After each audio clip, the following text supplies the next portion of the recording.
Saturdays for the Phillies at the Spa. Let's talk about the Coaching Club America Oaks right here on NYRA Bets. Hi, everyone. Matthew DeSantis here with NYRA Bets, along with my colleague Kaylie Shapiro, and welcome to this preview of Saturday's Coaching Club America Oaks Grade 1, going a mile and an eighth for 3-year-old Phillies. Before we get into this very exciting race, I want to remind you to press that like button and subscribe to NYRA Bets YouTube today. Subscribing is entirely free of cost, just notifies you when new videos drop on the channel, whether those are race previews, full card analyses, handicapping and betting tutorials, weekly programs, and so much more. We have a Road to the Breeders' Cup started this week. That's going to be really exciting. We got a nice interview with Shug McGahee, the Hall of Fame trainer, up right now on the site. Going to have plenty of stuff for Haskell Day down at Monmouth Park. So a lot of stuff, Saratoga and beyond. But Kaylie, Saturday is about the Phillies and the Coaching Club America Oaks. One of your favorite divisions in terms of the distaffs and the 3-year-olds we've been following, you've been following particularly since the Kentucky Oaks Trail.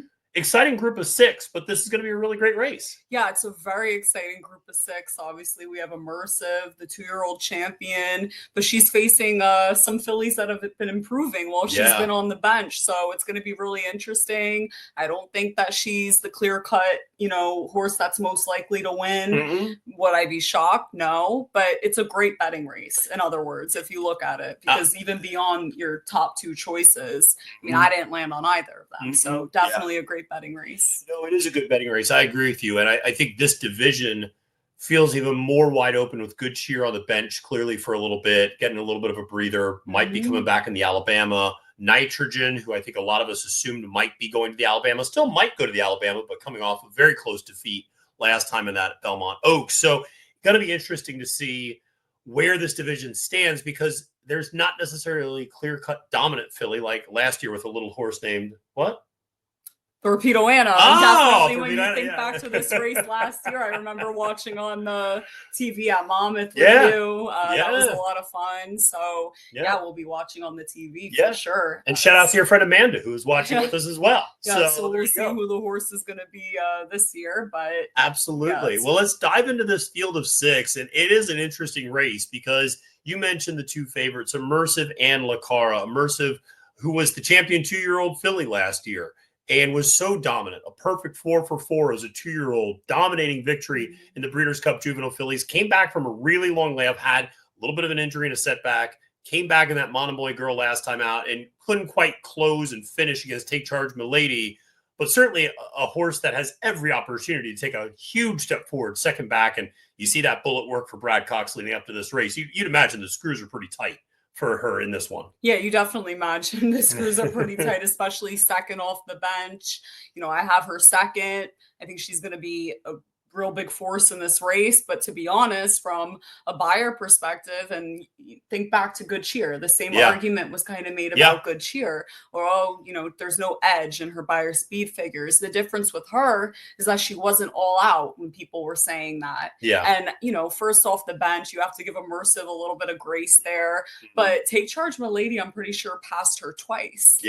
So, I mean, an Immersive was all out to try to get there again. So to me, I mean, I'm not going to put her on top. She'll be on every ticket. It's not a thing where I'm trying to get cute and play against her. But while she's been on the bench, all of these fillies have been consistently improving and facing one another. That's something you really have to take into consideration here. I really like a horse like Take Charge Milady, who was able to upset her last time out. And, this horse really, she's never done anything wrong. If you isolate the Kentucky Oaks and you isolate the Honeybee, both of those races, there was a crack in her foot, quarter crack.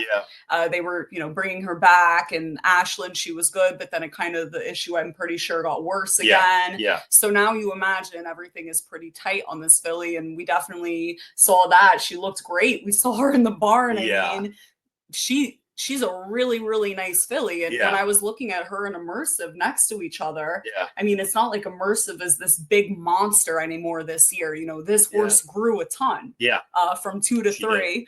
And now that you see her, in the last time out in the Monomoy Girl, I don't know how you can't, take her as a serious contender. I think 9-2 is a great price on her as well. I think it's a phenomenal price on her. I have her second. I like her a lot. She might like me a little bit too, because we got to see her up close and personal in Kenny's barn up here in Saratoga, and she's she's a poser, first of all. Yeah, She likes to get her definitely. picture taken. And she likes to think I like get her picture taken in the winner's circle, too. Think about her. You talked about isolating races. If you look at when this horse gets off well and gets in a good tracking position, that's when she's at her best. When she has to make up too much ground, she gives herself too much to do. Now, she can still make a little bit of a run at it. You saw that in her maiden, or not her maiden breaking race, but her second race in her start, as well as in the Ashland, where she came from nearly last place to finish second to Cara that day. So she can close if she needs to. But when she's sitting, exactly, very speed favoring track at Keeneland. And so when you have a horse with that sort of versatility, you do have a jockey change to Kendrick Carmouche. Brian Hernandez riding Burnham Square down at Haskell, at Monmouth Park for the Haskell this weekend. So Take Charge is going to go to Kendrick. But you were looking up some stats, and Kendrick's had some success with Kenny over the years. Yeah, he's only used him once in a graded stakes ever, I'm pretty sure in 2021. So then I just looked in general. I mean, when they team up, his percentage, I think it's 16% with them as a team. Kenny's regular win percentage is 14. And then if you look at just route races, I think it's 24%. Yeah. And it was a pretty good sample size, not huge, but I think 17 runners. Yeah. And, I think that says something. Clearly, when he's placed on a horse, you know, he's put on the right type of horses. And I don't think that... Brian Hernandez is an amazing jockey. Of course. He's the difference maker, I believe, in a lot of horses, like Mystic Dan, for example. I agree. But with a horse like this that has the pedigree, for 1.1 miles, as we've seen, she has decent speed out of the gate. Not speed, but she can get herself into the mix, and she has a big late kick. Yeah. I think Kendrick Carmouche, suits both of those things very well. And I think that, clearly Brian Hernandez wasn't the difference maker for this horse really whatsoever when Leperoux was riding her in the beginning, won on her twice. Right, including the Martha Washington Stakes. No, I like Take Charge Milady quite a bit. I think 9-2 is a very fair price on the morning line for her. I think the one that we're both against is Cara, who is, I feel like we're a little bit of a broken record here because we're kind of always a little bit against Cara in this spot. But I think the thing about Cara, and Mark Cassie's even said it, if you want to go at her up front, you're not going to win, but we might not win either. But if you let her loose in the lead, nobody's going to beat her. And I just don't know. And it's so funny to say that the longest shot in the race is the most important horse. 100%. But Dry Powder is the most important horse in this 100%. race. If Dry Powder goes with Jose Lezcano, that horse can do what Tenma did in the Kentucky Oaks and burn her up front. And when she actually gets pressed for fractions, see you later. We may not even hit the board. So I'm going to play against Cara in this spot. And I really like Immersive. But Cara, listen, can't take anything away from her. She's dominant on the front end. But again, I just think she might face a little bit more pressure. That's a great point. Looking at this horse, Dry Powder, even if she is the longest shot on the board, she looks like she's fast enough to go with Cara. And no one's going to let this horse loose. Cara. I'm pretty sure, a lot of the fractions that Cara has been able to get have been pretty soft. Besides last time out in the Acorn, she ran a huge race that day. Yeah. And of course, in the Ashland as well. Both of those gate to wire.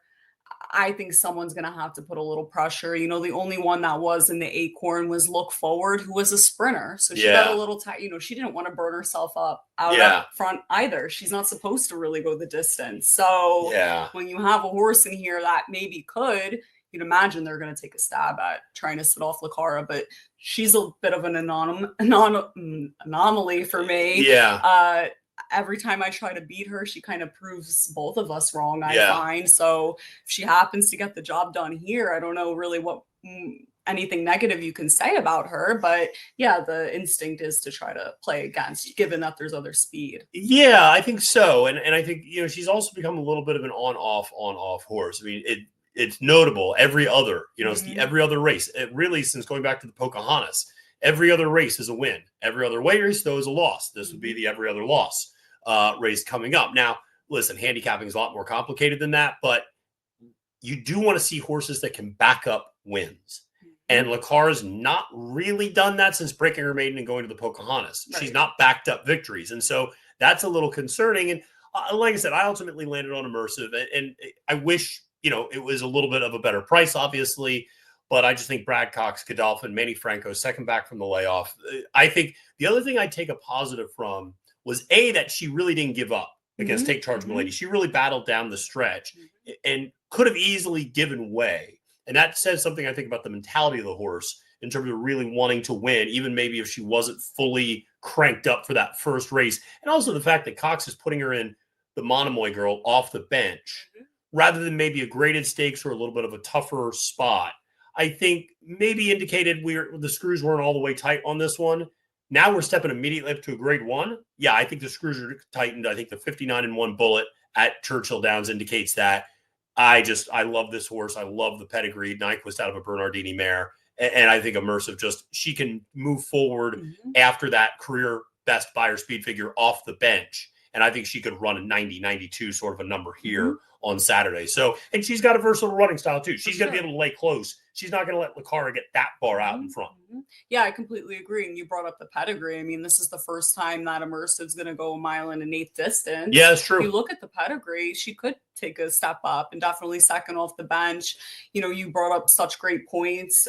I mean, like I said, the horse is going to be on my ticket. I'm even rooting for her in a way, but as a handicapper, I really try to want to, you know, beat her with the horse that was able to upset her last time out and also could run well. I mean, getting to go 1.1 1/8 for the first time since the Kentucky Oaks, where she didn't fire at all, Take Charge Milady. But Immersive, you'd imagine she could take a step up, second off the bench, stretching out. She's definitely going to be on my ticket. Yeah, and I think for me, I'm going to be playing a 1-4 exacta box. Because I really like Take Charge Milady a lot. I think she's sitting on a huge effort. She's got, aside, you know, jokes aside, it was great to see her before. She's got a lot of energy, and she's a big filly. She's tall. I mean, she's got a big structure to her. Here too, and she's been here. She knows what she's doing here. This is not a new surrounding for her. There's a lot to like about Take Charge Milady, I think, in the spot. I like that top pick quite a bit for you. Scottish Lassie is a horse you're going to be using underneath. A try-hard horse, I mean, who really doesn't do much wrong as well, kind of always very consistent. The only time not hitting the board was in that Breeders' Cup Juvenile Fillies where she finished 4th that day out of 9. You know, I think was trying to get a little bit more forward on that Acorn, but just not. She's got more route speed than sprint speed, just not quite fast enough. But certainly a horse that could sit off the pace, at a very similar trip to Immersive and Take Charge Milady in that regard. Definitely. And she impressed me a little bit in the Acorn just with the way that she finished up. I mean, we all saw how the track was playing that day. Yeah. The day that Darth Vader won in Gates of Fire fashion. I mean, Scottish Lassie, she was not disgraced whatsoever. No, she kept running. She did. You know, if you look at the running lines, it's not like she made up any ground or a lot of ground, but she continued on. Yeah. And you'd imagine that looks like a horse that likes the distance, was able to run that over a sloppy sealed track. Now, if we get a fast track, it might be the difference maker that this horse gets a little bit closer. If you look, that was only second off the bench for her. You know, she was a really precocious 2-year-old. She didn't quite run up to her Frisette in the Breeders' Cup Juvenile Fillies. But after that, first off the bench, she ran decent. I mean, and then after that, big step up. Now she gets a fair track. I think she's a contender for sure. Yeah, listen, a third back in the form cycle could continue to improve for sure. We'll have to prove that she can do the 2 turns. The big victory in the Frisette was a 1-turn mile and her maiden, which was her maiden breaker as well, and her only victory to date. So we'll have to kind of show the 2 turns. The McKinseys have not been quite as good at 3 as they were at 2. But, you know, like I said, very good horse that has every opportunity to continue to move forward and has good early speed and should be sitting the right sort of a trip. For me, I went with a little bit more of a price underneath. Sweet Seraphim for Cherie DeVoe. Cherie's got a barn full of good runners here. Jose Ortiz, who she's been pairing up with, you know, all winter long down at Fairgrounds and down in Kentucky. Yeah, winning 32% of his mounts. He's absolutely on fire right now, winning races at Saratoga. So it's great to see him back. This is a $900,000 Daughter of Quality Road out of a Bernardini mare. So there's clearly some expectations with this horse. Came back to win the Wilton in her 3rd career start. And this is one who debuted back in 2024 and then had, you know, a 10-month layoff, basically, 9-10-month layoff, and then came back to break its maiden in May, immediately stepped up to stakes competition and gets the win over Dry Powder. And I even had a little bit of trouble at the beginning of that race and still managed to win. I think, again, another step forward, it might be in the cards for this one. Win contender, maybe not. More of an underneath play, more of a horse to think about in your trifectas and supers. Yeah, definitely. Not a horse that I have in my top 4, but one that I took a really, really long look at. Another thing, furthest this horse has gone is a mile. Yeah. Look at the pedigree, now stretching out to a mile and Yeah. an eighth. This one's a bit of a wild card for me. I don't have her in my top 4, but if I'm looking at anyone that's going to shock us, it could be this horse. It could be a really, I mean, look at the price tag, the pedigree, the connections. This could be a really nice filly. Could be, but it's going to be a really nice race. That is for sure. So Kaylie's going to go Take Charge Milady over Immersive over Cara. I'm going to be going with Immersive, Take Charge Milady, and Cara in that order for our top 3. Should be a lot of fun on Saturday. But you know something, on Saturday, you and I are not going to be in Saratoga, are we? No. Where are we going to be? We're going to be at the Haskell to see journalism. And Oscar. There you go. We're definitely going to be at the Haskell to see journalism and Oscar and Goal Oriented and Burnham Square. It's going to be a fun race. The Molly Pitcher came up as a strong race as well, I thought. The United Nations came up as a strong race as well. Tawny Port. Everybody loves Tawny Port. And so going to be a lot of fun. So if you're down at Monmouth and you see the two of us walking around, come up and say hi. We'd love to see you and chat with you a little bit. But we're going to be down there in New Jersey, but we're going to be back up here on Sunday, I should say, at Saratoga. For the giveaway. No, we're missing the giveaway. Giveaway Saturday. We're going to have to talk to people about getting the Hawaiian shirts. All right. That gives us another thing to do on the checklist. But listen, thank you so much for tuning in to this episode of NYRA Bets YouTube and this preview of the Coaching Club America Oaks. Make sure to play it on NYRA Bets for Kaylie Shapiro. My name is Matthew DeSantis. Wishing you a great and prosperous day at the races, my friends. And telling you, it's now post time.